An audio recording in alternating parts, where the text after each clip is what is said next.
नमस्कार। चेतना radio 90.4 FM के श्रोताओं के लिए आज हम लेकर आए हैं एक आध्यात्मिक चर्चा। आध्यात्मिक चर्चा में हमारे साथ हैं समनी स्वर्ण प्रज्ञा जी। आपका चेतना रेडियो के श्रोताओं की ओर से हार्दिक अभिनंदन। आदरणीय समनी स्वर्ण प्रज्ञा जी, तेरापंथ जैन समाज के प्रचारक हैं। आप डॉक्टर निर्देशिका समनी मंजू प्रज्ञा जी के सानिध्य में तेरापंथ समाज का प्रचार एवं प्रसार करती हैं। मैं सबसे पहले आपसे यह जानना चाहूँगा कि जैन संप्रदाय के कौन कौन से पंथ हैं जिससे आम व्यक्ति इस भाव को समझ सके कि तेरापंथ और दूसरे पंथ किस तरह से काम करते हैं। संजय जी, आपने बहुत ही अच्छा क्वेश्चन पूछा और अकॉर्डिंग टू जनरेशन और अकॉर्डिंग टू जनता के अकॉर्डिंग आपने प्रश्न पूछा। हमारे यहाँ पर जैन धर्म में भगवान महावीर के बाद उत्तरवर्ती आचार्यों ने जो परंपरा चली वो दो प्रकार के धर्मों की चर्चा चली। दो प्रकार के धर्म, एक दिगंबर धर्म और एक श्वेतांबर धर्म। दिगंबर का अर्थ होता है दिग मतलब दिशा और अंबर मतलब कपड़ा। जो कपड़ा धारण नहीं करता है वो दिगंबर संप्रदाय के अंतर्गत आता है। और श्वेत मतलब सफ़ेद और अंबर यानी कपड़ा। जो श्वेतांबर होते हैं, सफ़ेद कपड़ों को धारण करते हैं, उन्हें हम श्वेतांबर कहते हैं। दिगंबर परंपरा और श्वेतांबर परंपरा दोनों ही परंपराओं में तीन प्रकार की परंपरा आगे चली। सबसे पहले चैत्यवासी यानी मूर्ति पूजक की परंपरा। लोग मूर्ति में भगवान को मानने वाले जैनिज्म के फॉलोवर्स को हम कहते हैं मूर्ति पूजक। और जो मूर्ति में विश्वास नहीं करते हैं, सिर्फ दान दया में विश्वास करते हैं, उनको हम कहते हैं स्थानकवासी। और जो मूर्ति में भी विश्वास नहीं करते हैं, दान दया लौकिक दान दया में भी विश्वास नहीं करते हैं, सिर्फ शुद्ध साधु को शुद्ध दान देने को ही निर्जरा का हेतु मानते हैं, और जो साधु के निमित्त बनाया हुआ शुद्ध आहार देता है, यानी जिसमें शुद्ध आहार, शुद्ध विहार और शुद्ध आचार की और एक गुरु और एक विधान की परंपरा होती है, उसे हम तेरापंथ कहते हैं। तो सर्वप्रथम मूर्ति पूजक था, उसके बाद में स्थानकवासी आए और उसके बाद में तेरापंथी संप्रदाय हुआ। इसी प्रकार दिगंबर में भी सेम यही परंपरा है। वहाँ पर मूर्ति पूजक की जगह चैत्यवासी परंपरा और स्थानकवासी की जगह वहाँ पर तेरापंथी हैं। और जो तेरापंथी हम लोगों की मान्यता है, वहाँ पर तारणपंथी के नाम से वो लोग भी तीन प्रकार के संप्रदाय हैं। और आजकल तो जैसे एक ही संप्रदाय में अनेक रूप हो जाते हैं, जैसे श्रमण संघ और खतरगच्छ, इस प्रकार के अलग अलग भी संप्रदाय में संप्रदाय हैं। लेकिन मुख्य रूप से दिगंबर और श्वेतांबर दोनों ही परंपराओं में तीन मुख्य संप्रदाय हैं। एक आम व्यक्ति जब जैन धर्म की कल्पना करता है तो उसमें अहिंसा और तपस्या दो मूल भाव पाए जाते हैं। आप जैन धर्म के मूल भाव को किस तरह से परिभाषित करेंगी ताकि एक आम व्यक्ति जैन धर्म की भावना को समझ सके। जैन का अर्थ होता है जो जिन यानी राग और द्वेष के विजेता होते हैं, उन्हें हम जिन कहते हैं। और जो जिन के द्वारा परूपित यानी भगवान महावीर हमारे जिनेश्वर भगवान हैं, और उनके द्वारा जो प्ररूपित धर्म होता है, उस धर्म को जो फॉलो करते हैं, उसे हम जिनके अनुयायी के रूप में जैन कहते हैं। तो जैन वही होता है जो अहिंसा, संयम और तप में विश्वास करता है। और दूसरी बात है कि जैन वही होता है जो भगवान महावीर की वाणी पर श्रद्धा करके, कहा जाता है चत्तारी पर मंगाणी दुल्लहाणी जंतुणो माणु सत्तम सुई सद्दा संजमम्मी अवीर्यम, यानी भगवान ने चार बातें दुर्लभ बताई हैं। उसमें से सबसे पहला है मनुष्य जीवन, और दूसरी चीज़ बताई है श्रद्धा, और तीसरी चीज़ बताई है कि आपको श्रवण का लाभ मिले। और चौथी बात है संयम में पराक्रम, यानी हमारे भीतर में शक्ति है, उस शक्ति को हम धर्म ध्यान में लगाएं, मानव जीवन को सफल बनाने में लगाएं। क्योंकि आप सब जानते हैं कि परिवार का पोषण तो पशु भी करता है, लेकिन हम परिवार का पोषण, समाज का पोषण करें, उसके साथ हम अपने लिए भी आध्यात्मिक कुछ खाता ऐसा अपने लिए टिफिन बॉक्स तैयार करें जिससे कि हमारी करनी और भूख से पार उतरनी। तो हम अपनी आध्यात्मिकता इस प्रकार बनाए रखें कि हम दुनिया के लिए कितना भी समय लगाएं, लेकिन हम अपने लिए भी कुछ करें। क्योंकि अपना परिवार का पोषण पशु भी करता है, लेकिन जो स्वयं का पोषण करता है वही मानव जीवन को सफल बनाता है। क्योंकि कहा जाता है कि गगरी फूट गई तो जल का क्या होगा, डाली टूट गई तो फल का क्या होगा। आशाओं के अनगीन अंबार लगाने वालों, यदि सांसें खूट गई तो कल का क्या होगा। तो हम सब जानते हैं कि ये मनुष्य जीवन क्षण भंगुर है, पता नहीं कब किसका कहाँ क्या हो जाएगा। इसीलिए हम जीते जी अपने लिए कुछ करें। कभी ये मन में न सोचे कि हम 40 के बाद में या 50 के बाद में धर्म करेंगे। अभी हमारे कमाने की उम्र है, क्योंकि हमारी मूल उम्र है वो विधाता ने 40 वर्ष की दी है। उस समय हमारी पांचों इंद्रियां सक्षम होती हैं। अगर उस समय हम अपने लिए धर्म ध्यान के प्रति सजग हो जाते हैं तो हमारा अपना मानव जीवन सफल हो जाता है। और अगर हमने अपने लिए कुछ नहीं किया, सिर्फ समाज और परिवार को दिया और अपने बारे में नहीं सोचा, तो हम मनुष्य जरूर हैं, लेकिन मनुष्य में हम सद्गति प्राप्त करें ऐसी हमें तैयारी करना है। तो उसके लिए हमें अपना धार्मिक टिफिन बॉक्स तैयार करना है, ताकि हमारी आगे की जर्नी बहुत अच्छी हो और हम अपने सही डेस्टिनेशन को प्राप्त कर सके। यही जैनिज्म का मुख्य लक्ष्य है प्रत्येक मानव जीवन का। प्रत्येक धर्म का सार मान्यता से जुड़ा हुआ है, विश्वव्यापी है। और इसके अतिरिक्त जैन धर्म में एक भाव और देखने को मिलता है, वो है अपरिहार्य, जिसमें हर अपनी आवश्यकता के अनुसार वस्तुओं और उनको सीमित करना। इस भाव को किस मूल भाव से जैन धर्म ने अपनाया है? आपने बहुत सुंदर क्वेश्चन किया। जैनिज्म में एक स्क्रिप्ट आता है जिसका नाम है आचरण, और दूसरा है ज्ञाता धर्म कथा। तो ज्ञाता धर्म कथा में आचार्य भिक्षु ने उसके ऊपर जो टिप्पण बताई, उसमें बताया कि जिस प्रकार एक लौ का सिक्का होता है, एक रुपये का सिक्का होता है, अगर हम उसको पानी में डाल देते हैं तो वो डूब जाता है। और अगर उसी सिक्के का अगर हम बर्तन बना के पानी में डालते हैं तो वो तैर जाता है। ठीक इसी प्रकार ये मनुष्य जीवन भी कहा जाता है, जल में रहकर भी कमल रहता है निर्लिप्त, वैसे निर्मल चेतना अनासक्ति आदित्य। अगर मनुष्य के जीवन में जिस प्रकार कमल कीचड़ में रह करके भी कैसे निर्लिप्त रहता है, वैसे ही हम समाज और परिवार में रहें।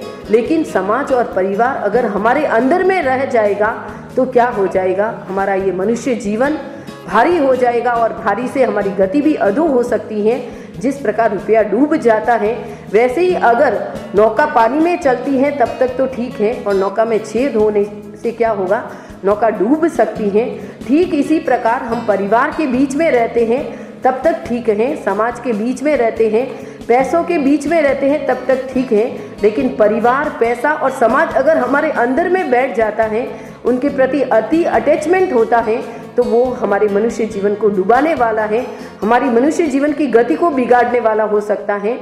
इसीलिए हम अपने परिवार में रहें, लेकिन परिवार से अति आसक्त भाव से न रहें। जब तक जो काम करें वो करना पड़ रहा है, अनासक्त भाव से करें, ताकि हम अपने जीवन में 3 प्रकार से जैन धर्म में कर्म बंधन की बात आती है। एक होता है आपके घर में जो किचन में यूज करते हैं वो कपड़ा जो बहुत ज़्यादा घी तेल का होता है, और एक आप करते हैं डस्टिंग का कपड़ा, और एक आप होता है ज़मीन पर पोछा। तीनों को धोने में अलग अलग आपको मेहनत होती है। जिस प्रकार किचन के कपड़े को धोने के लिए आपको साबुन, सर्फ और गर्म पानी देना पड़ेगा, और सिंपल कपड़े को धोने के लिए आप पानी से भी धोओगे तो साफ हो जाएगा। इसी प्रकार व्यक्ति की जैसी भावधारा होती है, जितनी ज़्यादा आसक्ति होगी उतनी व्यक्ति की गति है वो कर्म बंधन है वो भारी हो जाएंगे, और भारी कर्म बंधन को भोगने के लिए हमें भारी कष्टों को सहना पड़ेगा और भारी तपस्या करनी पड़ेगी, तभी वो कर्म हमें छुटकारा प्राप्त कर सकते हैं उन कर्मों से। इसीलिए जैनिज्म में कहा जाता है कि व्यक्ति हमेशा अपनी इच्छाएं और आकांक्षाएं जितनी सीमित करेगा उतना सुखी होगा। और क्योंकि कहा जाता है आवश्यकता व्यक्ति की पूरी हो सकती है लेकिन इच्छाएं और आकांक्षाएं कभी पूरी नहीं हो सकती हैं। इसीलिए जैनिज्म में जो अपरिग्रह का सिद्धांत दिया है, परस्परो ग्रहो जीवानाम, यानी हम सभी एक दूसरे के प्रति ध्यान रखें, चाहे वो पानी का फील्ड हो चाहे वो कपड़े का फील्ड हो। हमारे जैनों में विशेष हमारी बहनों को कपड़ों से ज़्यादा मोह होता है, लेकिन उन्हें ये भी ध्यान रहे कि जिस प्रकार आपके मोबाइल में फिक्स डिपॉजिट होता है 3 महीने का, अगर आप इंटरनेट लेते हैं तो चौथा दिन आपको चौथा महीना नहीं मिलता है, इसी प्रकार हमारे साथ फिक्स डिपॉजिट लेके आए हैं, चाहे वो पानी का हो, कपड़े का हो, अनाज का हो, चाहे सुख का हो। तो हमें प्रत्येक चीज़ को अपने सीमित सीमा में अगर यूज करें तो वो चीज़ आपकी लंबी चलती है। जैसे हमारी बहनें किचन में धनिया पाउडर यूज़ करती हैं, अगर धनिया पाउडर थोड़ा थोड़ा यूज़ करें तो लंबा चलेगा और एक दिन में यूज़ करें तो ख़त्म हो जाएगा। ठीक इसी प्रकार हम भी सब फिक्स कार्मिक अकाउंट लेकर के आए हैं, फिक्स डिपॉजिट करा के आए हैं। तो इस चीज़ों को हम जितना कम यूज़ करेंगे तो वो हमारे आगे तक चलती रहेगी, क्योंकि आप सब व्यापारी हैं और व्यापारी लोग अगर व्यापार करते हैं, अर्निंग नहीं हो तो क्या आप कभी खर्चा कर पाएंगे? आप जैन भवन को दे पाएंगे? नहीं दे पाएंगे। जिस प्रकार अर्न होने से ही खर्चा करने से हमारा गाड़ी चलती है और विदाउट अर्निंग आपकी मूल राशि खत्म हो जाती है, ठीक इसी प्रकार हमने इस भव में धर्म की कमाई नहीं की तो आगे हमें क्या मिलेगा वो हमें ही सोचना है। तो हमें धर्म की कमाई करना है, ये हम सबका मूल लक्ष्य है। और उस धर्म की कमाई में भी हमारी भावना अनासक्त रहे कि हम चाहे कोई भी चीज़ दें उसमें हमारा दिखावा नहीं हो। हम दान भी दें तो अनासक्त भाव से दें कि एक हाथ से दिया हुआ दूसरे हाथ को पता न चले। तो हमारा जो गुप्त दान है वो सच्चा दान है, और जो हम दिखावा करते हैं वो दान नहीं है, हमारा सिर्फ चंदा कह सकते हैं या दिखावा कह सकते हैं, और वो सच्चा धर्म नहीं है। जैन धर्म में त्याग को ही सबसे महत्वपूर्ण माना है, और वो त्याग क्या है? भगवान ने कहा है मुच्छा परिगोहो धम्मो, यानी मूर्छा आसक्ति का जो आप त्याग करते हैं वो सबसे बड़ा धर्म है। आपने पैसा छोड़ा और नाम की भूख है तो वो आपका त्याग नहीं है, सिर्फ आपका कह सकते हैं कि दिखावा है। तो जैनिज्म का मुख्य है कि आप आसक्ति से दूर रहें, दिखावे से दूर रहें और आत्मा की शुद्धि, भगवान ने कहा आत्मशुद्धि साधनम धर्म, यानी जिससे आत्मा की पवित्रता बढ़ती है, जिससे आपकी प्योरिटी बढ़ती है, पॉजिटिविटी बढ़ती है, वही सच्चा धर्म है और वही हमारे साथ चलना है। बाकी तो सब ये सब यहीं रह जाएंगे। इस आध्यात्मिक चर्चा को हम एक नई दिशा देते हैं। मैं जब आपसे चेतना रेडियो के स्टूडियो में साक्षात्कार ले रहा था, आपकी अन्य अध्ययन विषयों के प्रति रुचि ने मुझे इस चर्चा को अलग दिशा देने के लिए प्रेरित किया है। इस युग के अंदर इन पिछले 100 वर्षों की बात करें तो महात्मा गांधी एक ऐसे व्यक्ति के रूप में उभरे जिनके जीवन और जीवन दर्शन, जिसे हम गांधी दर्शन कहते हैं, उसमें कहीं न कहीं जैन धर्म के, जैन संप्रदाय के, जैनिज्म के जो भाव थे उन भावों को देखा। चाहे मैं अहिंसा की बात करूं, चाहे मैं आवश्यकता के अनुरूप संसाधनों को सीमित करने की बात करूं, चाहे मैं उनकी इस भाव को जिसमें सत्य का आग्रह, जिसे सत्याग्रह के रूप में स्वयं को कष्ट पहुंचाकर सत्य के आग्रह की बात थी, आप गांधी और जैनिज्म को, और दूसरा जो अपनी आवश्यकताओं के अनुरूप सीमित रखने की बात है, वो कहीं न कहीं मार्क्स से भी मिलती है। इन बातों को कैसे व्याख्यात करती हैं? महात्मा गांधी के आध्यात्मिक गुरु रहे हैं श्रीमद राजचंद्र जी, और वो जैनिज्म के पिलर थे। तो गांधी जी जब उनके संपर्क में आए तो ऑब्वियसली ये तो एक होगा कि गांधी जी के जो सदगुरु हैं वो जैनी है, तो गांधी जी की जैन धर्म के प्रति आस्था थी, नो डाउट। और जैनिज्म के जितने रूल्स हैं वो 100% मैं कह सकती हूँ कि साइंटिफिक वे में राइट हैं, क्योंकि हमारे जो भगवान ने बातें बताई वो एक्सपेरिमेंट के रूप में नहीं, एक्सपीरियंस करके बात बताई। चाहे भगवान महावीर का रात्रि भोजन का सिद्धांत हो, चाहे भगवान महावीर का अष्टमी चतुर्दशी हरियाली का प्रसंग हो। क्योंकि आप सब जानते हैं कि समुद्र में जब ज्वार भाटा आता है तो क्या होता है, पानी की मात्रा का भाग है वो बढ़ जाता है। और आपने देखा होगा जितनी भी मृत्यु होती है वो इन 14 और पूनम को ज़्यादा होती है, या जितने भी मेंटल हॉस्पिटल्स हैं उन सब में प्रॉब्लम भी क्रिएट होती है तो इन दिनों में ज़्यादा होती है। क्यों होती है? क्योंकि इन दिनों में पानी का लेवल बढ़ जाता है। हमारी बॉडी में भी 75% पानी है। तो हमारी जो अष्टमी चतुर्दशी आदि में जो विधान किया गया है कि हरियाली आदि नहीं खाते हैं, तो इसके पीछे एक बहुत बड़ा कारण है कि हरियाली में भी कितना 75% से ज़्यादा पानी है। तो हमारी बॉडी में पानी की मात्रा ज़्यादा बढ़ने से कभी ब्रेन हेमरेज का भी चांसेस होता है। तो भगवान महावीर ने जो ये चीज़ें दी है हमें, चाहे वो नमक परिहार का एम्बिल की बात हो कि सप्ताह में अष्टमी को एम्बिल एकासन करना, वो भी कितना बड़ा मतलब साइंटिफिक वे में अगर देखें तो हेल्थ के लिए। आज डॉक्टर कहता है कि रात्रि भोजन नहीं करना है अगर आपको स्वास्थ्य अच्छा रखना है। अब डॉक्टर कहता है कि आपको ज़्यादा ऑयली नहीं खाना है, ज़्यादा नमक नहीं खाना है, क्योंकि ज़्यादा नमक आपके ब्रेन को बूढ़ा बनाएगा।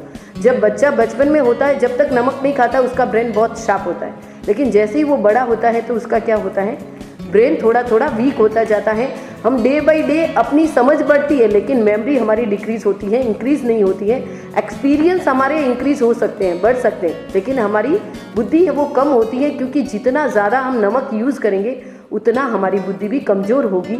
तो महात्मा गांधी भी ये सब चीज़ों को मानते थे, क्योंकि जो महात्मा गांधी ने सत्याग्रह का आंदोलन किया उसके पीछे बहुत बड़ा उनका एक मिशन था कि हम हमेशा भारतीय हैं वो न्याय प्रिय रहे हैं।